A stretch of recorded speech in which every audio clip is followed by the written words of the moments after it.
All right, so my friend Pamela Furr has sent me something, and I find this intriguing. Apparently, do you know what the Nashville scene is, Joan? The Nashville scene? Yeah, it's like a liberal rag. Oh, okay, yeah. So they do the bests every single year, right? The best of Nashville. The best of Nashville, I guess.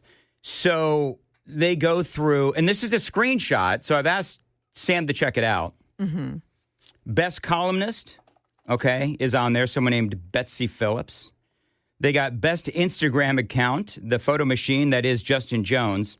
But you know who the best conservative is in Nashville? Who? None. They say none. What? Yeah. So I've asked Sam to check this out because not that Pamela would, send me anything fake, but I mean, really? So they've got the writer's choice and the reader's poll, I guess, is how they handled the winners of the best of. And it's best columnist, Betsy Phillips, best podcast, CityCast Nashville. Best scandal of the year, of course, is Andy Ogles and his DEI attack on Belmont University. I don't know how that's a scandal, by the way. Scandal? What? Yeah, that's some pretty crappy journalism, if I'm being honest, which I'm credible enough to say that now. But if I click on best conservative, it says none, but then it says second place, Dan Mandis, and third place, Marsha Blackburn. Are you kidding? Are you joking? Man. I'm not joking. So the readers, I guess, turns your name in. So I'm second. You're second Joan, to none. I'm literally second to none. I don't know what to think I can about tell that. you that this publication has fallen off because it used to be like the pulse of the local culture in town, and now it's obviously just a giant liberal slant piece that, Can I ask a question? real journalism has gone out the window. Did they use at least a good picture of me, or is it like... No, they didn't use a picture of you. What does it say? It just says, it has best conservative, none. It was posted an hour ago. And it's got a cartoon of people in front of a breaking news television. Then all the links for the socials. And then in, I guess you would say, 16-point font, it says second place, Dan Mandis, third place, Marsha Blackburn. Am I supposed to be honored by that? I'm not sure. I would be severely disrespected. Oh, okay. Am I supposed to be, because I'm second to none? Well, you're second to none, and then you're in the same category on their readers poll as the best liberal being Justin Jones, the best politician being Justin Jones. The best food being Daddy's Dogs. What a rag. So the liberals of Nashville consider me the best conservative. Second to none, actually. Technically speaking. That is so funny. You can't have a non-qualifier as your best conservative. It's literally second to none. Okay. That's...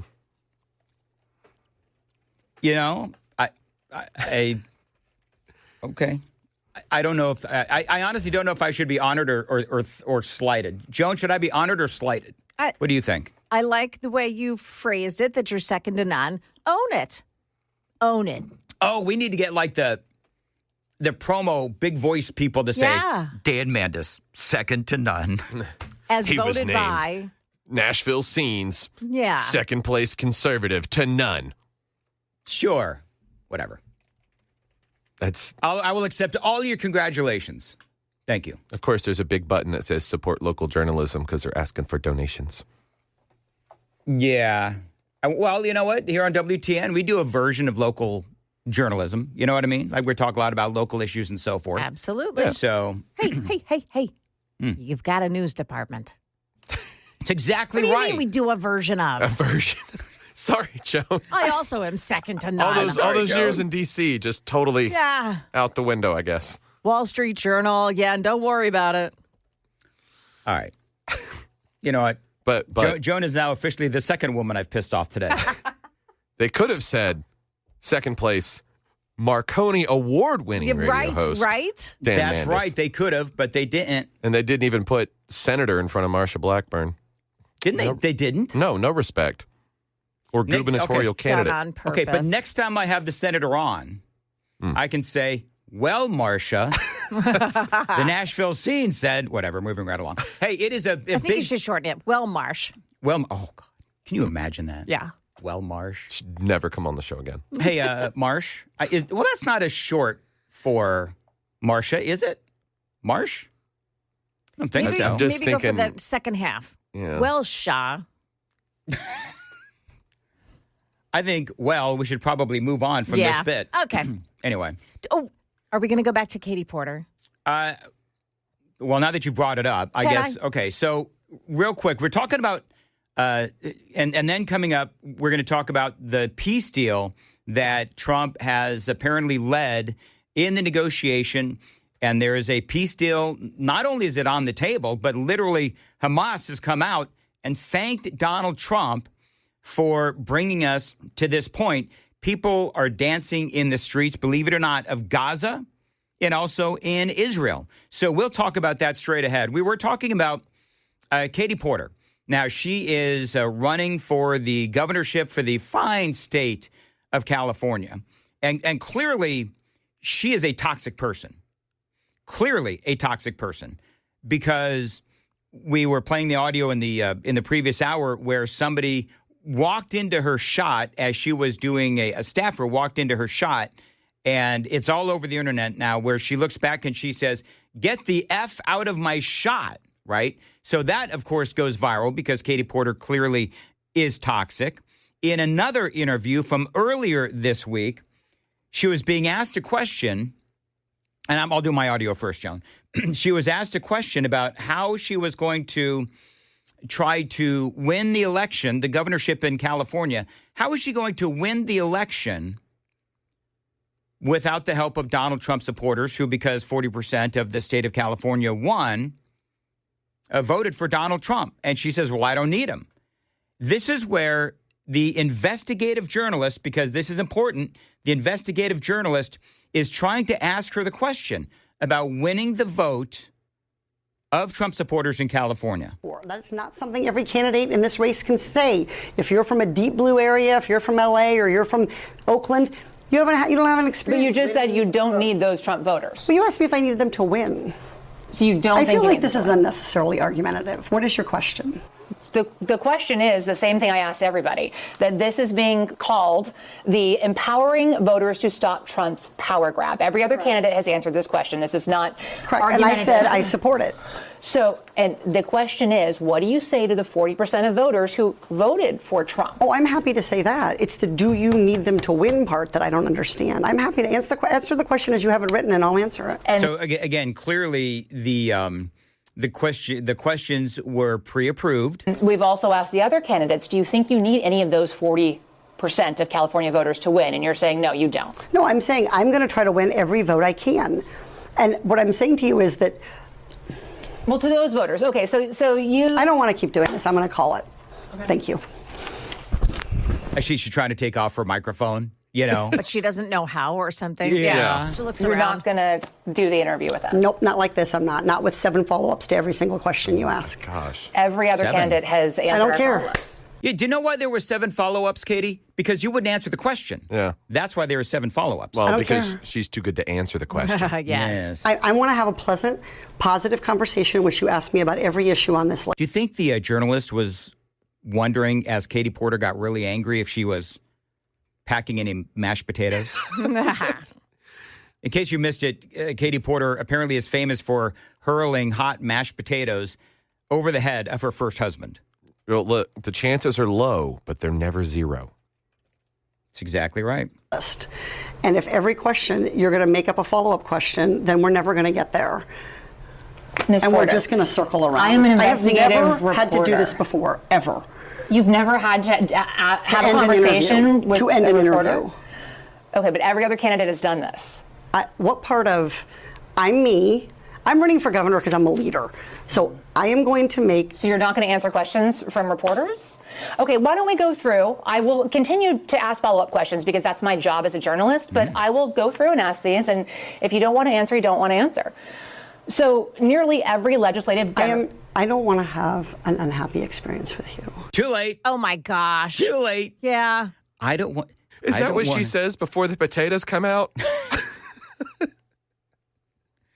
Oh, no. And I don't want this all on camera. Too late. Too late. I don't want all this on camera. Too late. I don't want to have an unhappy experience with you either. Too late. I would love to continue to ask these questions so that we can show our viewers what every candidate feels about every one of these issues that they care about. and redistricting. It's a massive issue. We're going to do an entire story just on the responses to that question. And I've asked everybody the same follow-up questions. So there you go. So Katie Porter. Okay, You know so what 5203 says real quick? What's that? Katie Porter is the reason straight boys turn gay. Yeah. Yeah. Let's see another one. Boy, she thinks her crap doesn't stink. 5655 says, I think Katie used to be a Carl. I don't know about that. Ooh. Anyway, go ahead. Okay, so the setup is that this is her on the set of a show. There's two guys on either side of her, and they're talking about President Trump has just, it's a couple of days ago, I think, that President Trump has won the presidency. And here is her conversation about that. So on election night, I went to pick up my daughter from water polo practice, and she's 12, and she got in the car and she was crying. And I said, did someone punch you? Like, water polo is a rough sport. I was like, did someone hit you? Did the coach yell at you? What happened? And she said, Mom, Trump won. Trump's going to win. And what if I get raped and I need to have an abortion? This is from a 12-year-old, my 12-year-old daughter. All right, time out. Is that crazy or what? That is, number one, if that's true, that is a horrifying story. But number two, whose fault is that? Yeah, exactly. Whose fault? That is a failure of Katie Porter's parental abilities. Mom, Trump won. Trump's going to win. And what if I get raped and I need to have an abortion? That's crazy. I will take things that never happen for $500, Alex. And here's the other thing, which is so dumb. I mean, just in the overall scheme of things, is that as that whole story played out, I don't know when exactly that was, but pretty sure with that whole conversation, it went back to the states. And if a state wants to have abortion, they can have abortion. Right. They live in California. They can have an abortion. So, in other words, that whole thing is about states' rights and so forth. But it's not only is it a ridiculous story, if true, then I think they need to have Child Protective Services go into that home and find out what in the hell Katie Porter is tormenting that child with. And it's the same kid that she said, her daughter at 9 years old was worried about the world ending because of climate change. Yeah, climate change anxiety. Well, then they got to figure out what in the world is going on in that house because that poor girl is not going to be stable. The real trap in the question there would be to ask her, well, what if it was an illegal migrant that broke into your home and assaulted your daughter? Bam. Hey, did you guys hear? I don't know how she answered that. If it was a follow-up, she's not going to answer it, Sam. That's right. Too many follow-up questions. You're going to get potatoed. Get out of my shot. Don't make me hurl the potatoes, man. Okay, so real quick, because people are asking me, and Joan, you and I spoke about this before the show. Yeah. Justin Pearson is going to challenge, he's kind of Mr. Potato Head himself, Steve Cohen, the congressman out there in Memphis.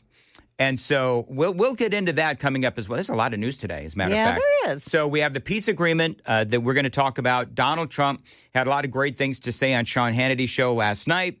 This is obviously the lead story today. So we do have that of more of a Tennessee nature. We do have Justin Pearson, who is saying he is going to challenge Steve Cohen in a Democrat primary in Memphis for the House of Representatives. We'll talk about who is worse, Justin Pearson or Steve Cohen.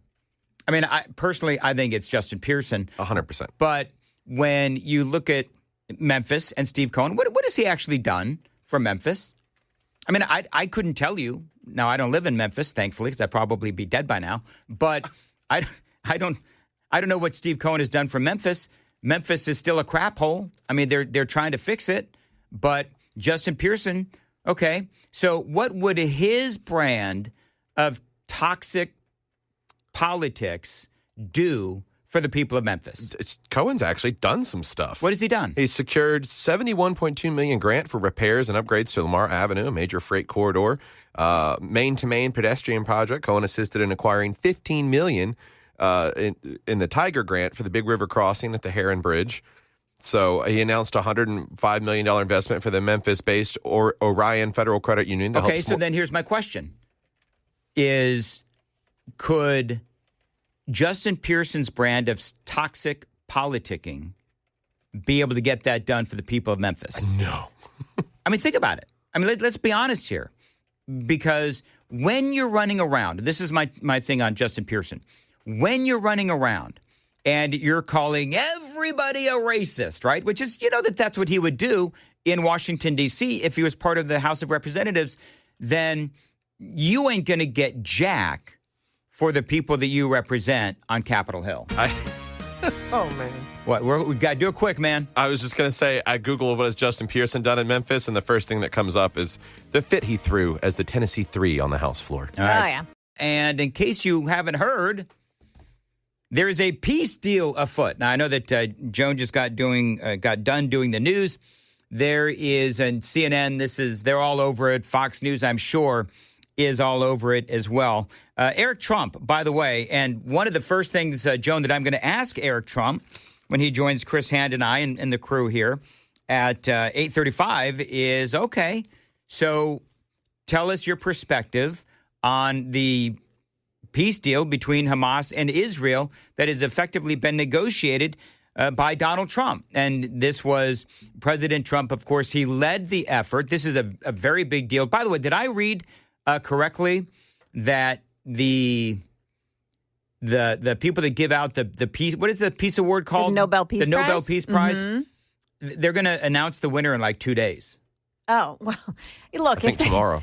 If they don't Is that tomorrow? name President Trump the winner of the Nobel Peace Prize, like, they're insane and they should be disbanded. Well, here's what I don't know. Have they already announced the nominees and then they announce a winner, or do they just, all right, it's, random day in October and we're just going to announce who the winner is? Is there a nomination process? Because Trump, I'm sure, was not nominated, if there is such a process. Yeah. And I don't, I think that, remember when I asked, I forget who it was. I think it was one of the folks from the Heritage Foundation, where I said, and I forget what Trump had done, but we talked about whether or not this would get him the Nobel Peace Prize. And the person who I was interviewing, forget who it was, but said, who cares? Nobody cares, That's yeah. kind of where I'm at. Right. It's like, does anybody really care about the Nobel Peace Prize anymore? They delegitimize themselves. I mean, years ago when they gave it to Obama for literally doing nothing. For drone striking a Syrian wedding. That's exactly right. Well, I'm surprised they didn't give it to Joe Biden when Biden evaporated that family. That's sorry. Anyway. Well, he's been President Trump- nominated multiple times for the 2025 prize. However, the Norwegian Nobel Committee does not confirm the nominees publicly, and nominations themselves do not guarantee a person will be a finalist for the awarded prize. So in other words, they could go back and they could get a rush job on the trophy. And they could, or if they've got the trophy already for, some random person who I'm sure did something, great, but can they like scratch that person's name in there and Sharpie and Donald Trump? Well, no, because they've already got the winner, no doubt. But how do you ignore this? But in fairness to the Nobel Peace Prize people, we don't know the end result of this. We don't know if this negotiation that Donald Trump has presided over, along with the aid of, Egypt and Turkey and Qatar and so forth. But he led the effort. Yep. And he's the one that has been pushing for this peace deal. And to me, we don't know how this is going to end. This is a situation that has been going on, as everyone knows, the battle between Hamas and Israel. This has been going on for years and years and years and years. Anyway, this was Donald Trump. In case you have no idea what I'm talking about, biggest news story of the day, where the president has negotiated this peace deal. Hamas have now actually come out and they have thanked President Trump, believe it or not.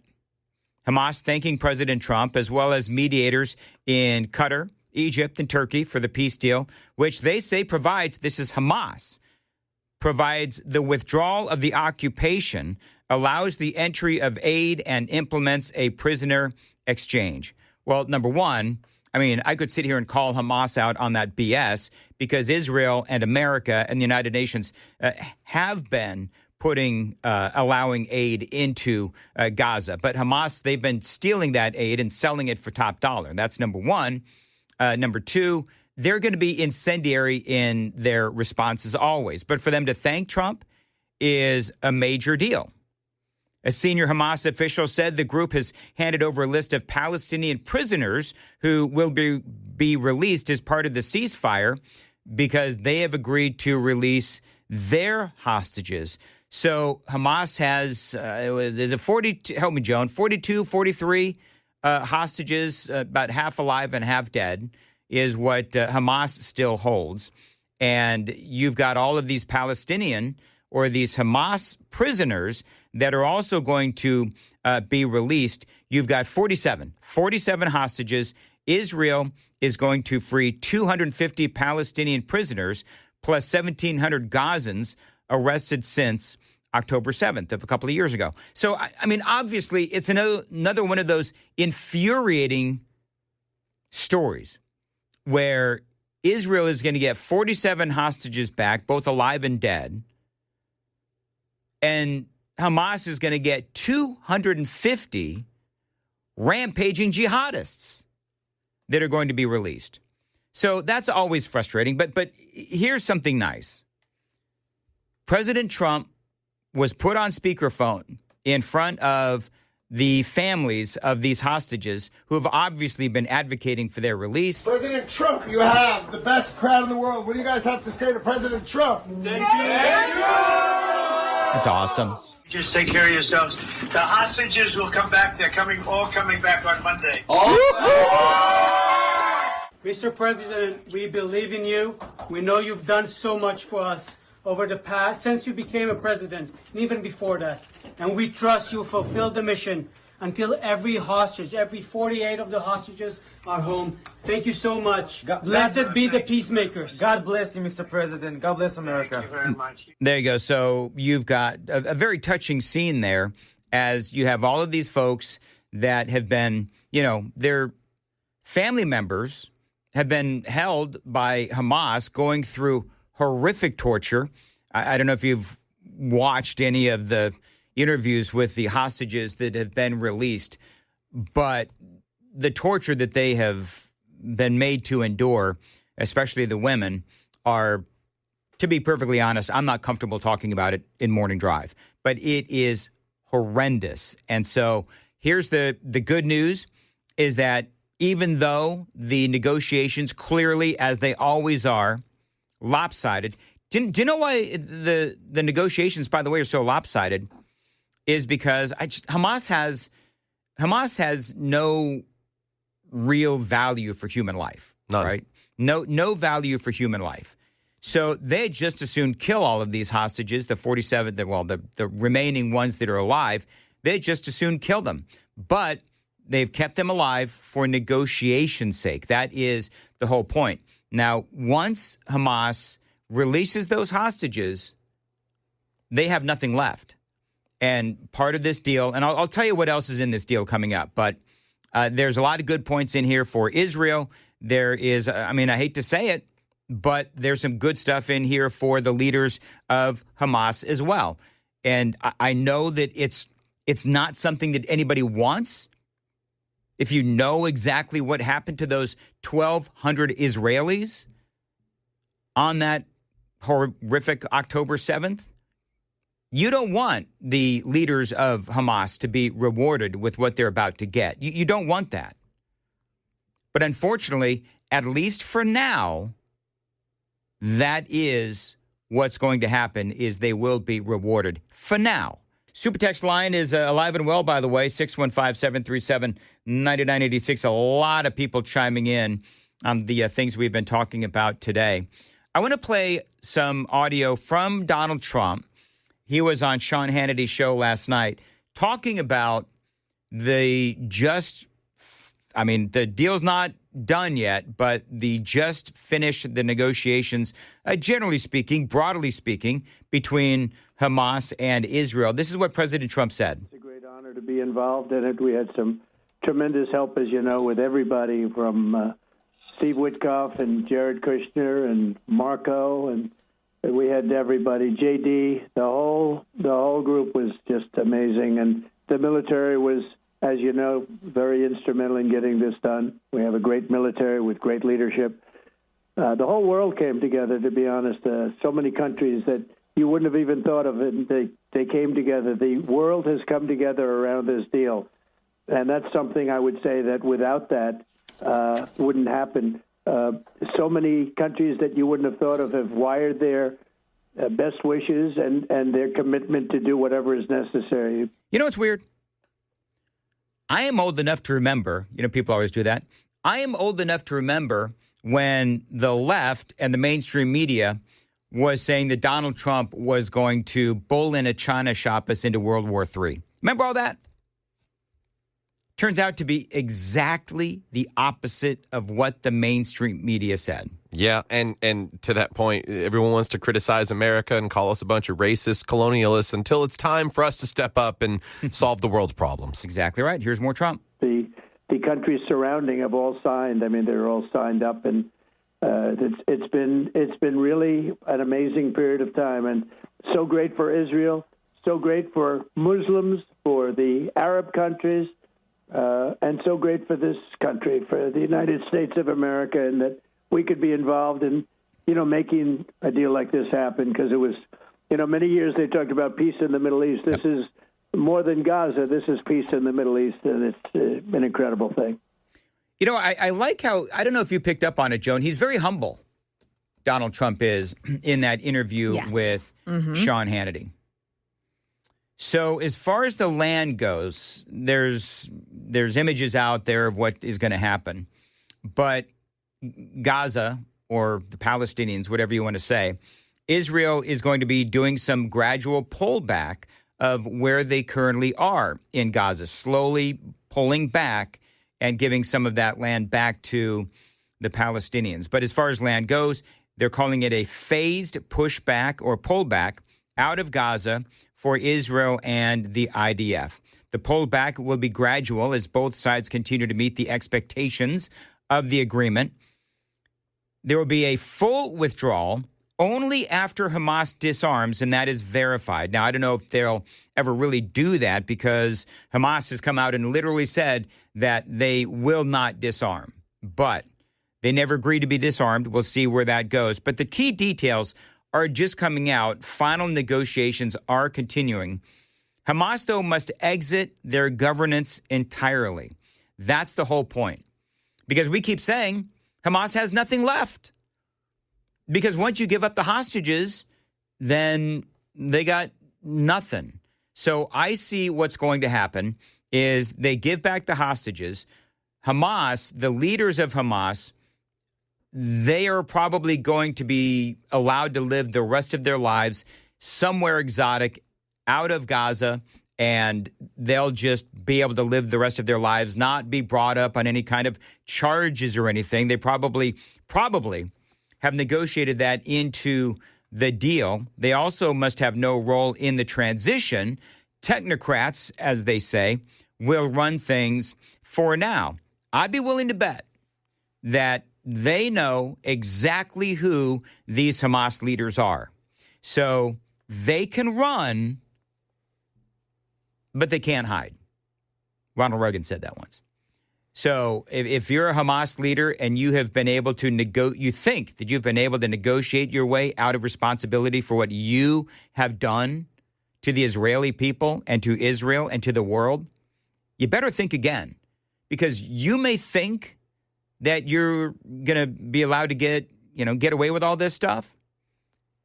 But I'd be willing to bet one by one justice will be served, if you know what I mean. This is Israel we're talking about. It's true. And you made a great point earlier when you brought this up that, some of them might be living luxury in Qatar and everything after that. I'm thinking the top 3 destinations would be Qatar, if you're lucky, followed by Yemen, followed by Somalia. Yeah. I don't think you'd really want to get dropped off there if you're at the bottom of that list. This is a place where I would love to see them go. I mean, Yeah. I would love to see them I don't want them to live comfortably, I guess is my point. Always looking over their shoulder. I bet you know what? I was reading about, Dubai? Oh, you know yeah. about Dubai, right? Oh, yeah. Do you want to know about Dubai? Do I know about it? Yeah. So Dubai is where you have people that go and they kind of live there very much under the radar. Mm-hmm. And so you got all of these, organized gangsters from all across the world. Well, they live in Dubai because they can get away with things in Dubai. So maybe they'll, shave off their beards and wear regular clothing and just try to blend in Dubai. I don't know. But I truly hope that through the IDF and however Israel can get it done, I hope that these people, Hamas, who it seems to me anyway that they're going to be able to get away with what they've done, I do hope that one by one justice will prevail. Could you imagine, like every time you order, I wouldn't say pizza, but whatever food delivery service is coming to their door, oh yeah, they have to guess if it's a Mossad agent. Mm-hmm. I think that'd be great.